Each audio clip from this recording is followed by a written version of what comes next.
আসসালামু আলাইকুম। সংবাদে আপনাদের সবাইকে স্বাগতম জানাচ্ছি। আমি তানভীর হাসান। শুরুতেই সংবাদ শিরোনাম। ইতিহাসের সবচেয়ে বড় ধসের মুখে ফিলিস্তিনের অর্থনীতি, বিপর্যস্ত গাজায় শীতের সঙ্গে বৃষ্টি, দুর্দশায় নারী শিশু, গাজা যুদ্ধে মৃত্যুর সংখ্যা 1 লাখের বেশি রিপোর্ট। ইতিহাসের সবচেয়ে বড় ধসের মুখে ফিলিস্তিনের অর্থনীতি। দখলদার ইসরায়েলের ধারাবাহিক হামলার জেরে পর্যদুস্ত হয়ে পড়েছে ফিলিস্তিনিদের জনজীবন। 2 বছর ধরে চলা গাজা যুদ্ধে ও পশ্চিম তীরে ইহুদিদের জোর জবরদস্তিতে অর্থনীতির চরম সংকটে পড়েছে ফিলিস্তিন। জাতিসংঘ বলছে এটি দেশটির বহু দশকের অর্জন করা উন্নয়নকে মুছে দিয়েছে। জাতিসংঘের বাণিজ্য ও উন্নয়ন সংস্থা UNCTAD জানিয়েছে 2024 সালে পশ্চিম তীর ও গাজার অর্থনীতি 2022 সালের তুলনায় 30% কমে গেছে। এটি 1972 সালে তথ্য সংগ্রহ শুরু হওয়ার পর থেকে সবচেয়ে বড় পতন।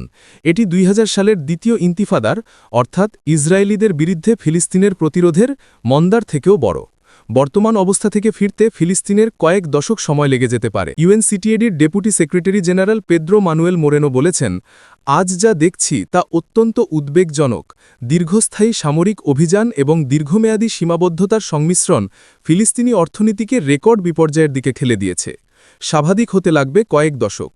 জাতিসংঘের প্রতিবেদনে বলা হয়, গাজার একজনের আয় 2003 সালের স্তরে ফিরে এসেছে। এটি 22 বছরের উন্নয়ন অগ্রগতি মুছে দিয়েছে। গাজা পুনরায় স্বাভাবিক উৎপাদনে আসতে কয়েক দশক সময় নেবে, এমনকি দীর্ঘ সময় আন্তর্জাতিক সহায়তার উপর নির্ভরশীল থাকবে। UNCTADর অর্থনীতিবিদ রামি আল আজ্ঝে বলেছেন, যুদ্ধের আগে গাজা যা উৎপাদন করত তার চেয়ে বেশি উৎপাদন করতে এবং সম্পূর্ণ পুনরুদ্ধার করতে এতে দশক সময় লাগবে, যদি সব শর্ত ঠিক থাকে। বর্তমানে গাজায় একজনের বার্ষিক জিডিপি মাত্র $161, দিনে প্রায় 44 সেন্ট, যা বর্তমান বিশ্বের সর্বনিম্ন। পশ্চিম তীরের অবস্থাও মারাত্মক। ফিলিস্তিন সরকারের অধীনে থাকা পশ্চিম তীরের অর্থনীতি সবচেয়ে মারাত্মক মন্দার মধ্যে রয়েছে। চলাচল ও প্রবেশাধিকার সীমাবদ্ধতা এবং অর্থনৈতিক সুযোগ হারানোর ফলে কৃষকরা তাদের ফসল ও পশুপাখি দেখতে পাচ্ছেন না। UNCTADর মুখপাত্র মুতাসিম এলগ্রা বলেছেন, অনেক কারণ ফিলিস্তিনি অর্থনীতিকে ক্ষতিগ্রস্ত করছে। সবকিছু মিলিয়ে অর্থনৈতিক সমস্যাকে আরও গভীর করছে। গাজা যুদ্ধে মৃত্যুর সংখ্যা 1 লাখের বেশি রিপোর্ট। গাজা যুদ্ধে 2 বছরে প্রকৃত মৃত্যুর সংখ্যা এখন পর্যন্ত ধারণার তুলনায় অনেক বেশি হতে পারে বলে জানিয়েছে জার্মান সাপ্তাহিক পত্রিকা জাইট। তাদের প্রতিবেদনে বলা হয়েছে, জার্মানির খ্যাতনামা ম্যাক্স প্ল্যাঙ্ক ডেমোগ্রাফিক রিসার্চ ইনস্টিটিউটের গবেষকদের হিসাব অনুযায়ী গাজায় অন্তত 1 লাখ মানুষ নিহত হয়েছেন বা মারা গেছেন।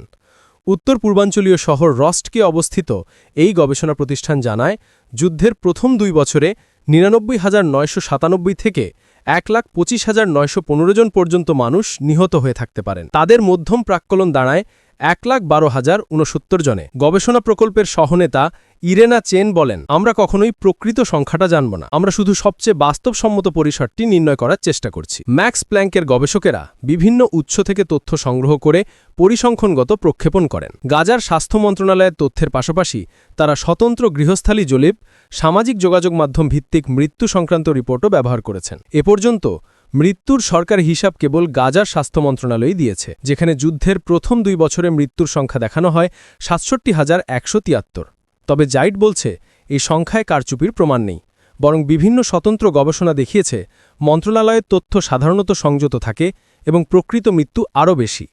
অনেক গবেষণাতেই ধারাবাহিকভাবে উচ্চ সংখ্যক মৃত্যুর তথ্য পাওয়া গেছে, যা রিপোর্টের চেয়ে বেশি। স্বাস্থ্য মন্ত্রণালয় হাসপাতালের মৃত্যু সনদ নির্ভর নিশ্চিত মৃত্যুকেই গণনা করে। যুদ্ধের কারণে বহু হাসপাতাল স্বাভাবিকভাবে কাজ না করতে পারায় এখন তারা স্বজনদের দেওয়া মৃত্যু সংক্রান্ত নোটিফিকেশনও যাচাই করে যুক্ত করছে। ধসে যাওয়া ভবনের ধ্বংসস্তূপে চাপা পড়ে মারা যাওয়া অনেক মানুষকেই এ কারণে তালিকাভুক্ত করা যায় না। ম্যাক্স প্ল্যাঙ্ক দলটি এসব সীমাবদ্ধতা বিবেচনায় নিয়ে লিঙ্গ ও বয়সভিত্তিক বিস্তারিত মৃত্যুহারও হিসাব করেছে। তাদের প্রাক্কলনে দেখা যায়, নিহতদের প্রায় 27%ই 15 বছরের কম বয়সী শিশু এবং প্রায় 24% নারী। বয়স ও লিঙ্গভেদে সরকারি পরিসংখ্যানের ঘাটতি থাকায় এই বিচ্ছিন্ন বিশ্লেষণকে আরও নির্ভরযোগ্য বলা হচ্ছে। গবেষকেরা গাজার জীবন প্রত্যাশায় যুদ্ধের প্রভাবও হিসেব করেছেন। যুদ্ধের আগে নারীদের গড় আয়ু ছিল 76 বছর এবং পুরুষের 74 বছর। তাদের হিসেব বলছে, 2024 সালে এই গড় আয়ু নেমে আসতে পারে নারীদের ক্ষেত্রে 46 বছর ও পুরুষের ক্ষেত্রে 36 বছর। এটি একটি পরিসংখ্যানগত পূর্বাভাস। ধরা হচ্ছে, যুদ্ধ একইভাবে চলতে থাকলে জনগণের গড় আয়ু বাস্তবে এই পর্যায়ে নেমে যেতে পারে। গবেষণা বলছে, এই সংখ্যা ও পূর্বাভাস গাজার সাধারণ মানুষের জীবনে যুদ্ধ কতটা ভয়াবহ প্রভাব ফেলেছে তা স্পষ্টভাবে তুলে ধরে। বিপর্যস্ত গাজায় শীতের সঙ্গে বৃষ্টি, দুর্দশায় নারী শিশু। টানা 2 বছর ধরে ইসরায়েলের হামলায় বিপর্যস্ত গাজায় এখন শীত ও বৃষ্টি নতুন সংকট নিয়ে এসেছে। একে তো খাদ্য সংকট তাদের পিছু ছাড়ছে না, সেই সঙ্গে প্রাকৃতিক দুর্যোগ অসহনীয় করে তুলেছে বাসিন্দাদের জীবন। ঘরবাড়ি বিধ্বস্ত, চারদিকে তাঁবুতে লাখ লাখ মানুষের বসবাস এক অবর্ণনীয় ভোগান্তি সৃষ্টি করেছে। বৃষ্টিতে তাঁবুগুলো প্লাবিত হয়েছে, নারী শিশু বৃদ্ধরা চরম দুর্দশায় পড়েছেন। মঙ্গলবার গাজা উপত্যকায় ভারী বৃষ্টিপাতের ফলে বাস্তুচ্যুতদের তাঁবুগুলো তলিয়ে যায়। ইসরায়েলি আগ্রাসনে কষ্টের সঙ্গে লড়াই করা ফিলিস্তিনিদের দুর্দশা এ বৃষ্টি আরও তীব্র করে তুলেছে। মধ্যপ্রাচ্য শান্তি প্রক্রিয়ার জন্য জাতিসংঘের উপবিশেষ সমন্বয়কারী রামিজ আলাকবারভ সতর্ক করেন, 17 লাখের বেশি মানুষ এখনও বাস্তুচ্যুত রয়েছে। অনেকেই আশ্রয়কেন্দ্রে আটকে আছে, যেখানে পানি, খাদ্য এবং চিকিৎসা সেবা সীমিত। শীতকালে ঠান্ডা নিবারণের জিনিসপত্র নেই। স্থানীয় গণমাধ্যম জানিয়েছে, খান ইউনিসের আল মাওয়াসি এলাকার মুষলধারে বৃষ্টিপাতের ফলে ক্যাম্পগুলো কাদা ও পানির খাদে পরিণত হয়েছে। ফলে চলাচল প্রায় অসম্ভব হয়ে পড়েছে।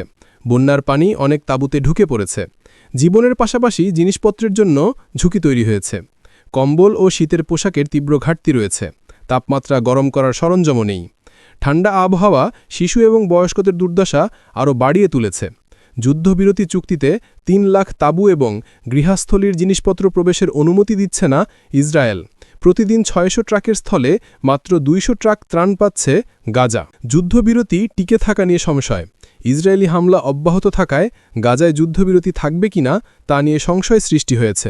রয়টার্স জানায়, সোমবারও গাজায় ইসরায়েলি বাহিনীর সৃষ্ট তথাকথিত হলুদ রেখার কাছে 3 ফিলিস্তিনিকে হত্যা করা হয়েছে। গত 10 অক্টোবর যুদ্ধবিরতি শুরু হবার পর থেকে হামলায় কমপক্ষে 342 জন ফিলিস্তিনি নিহত হয়েছে।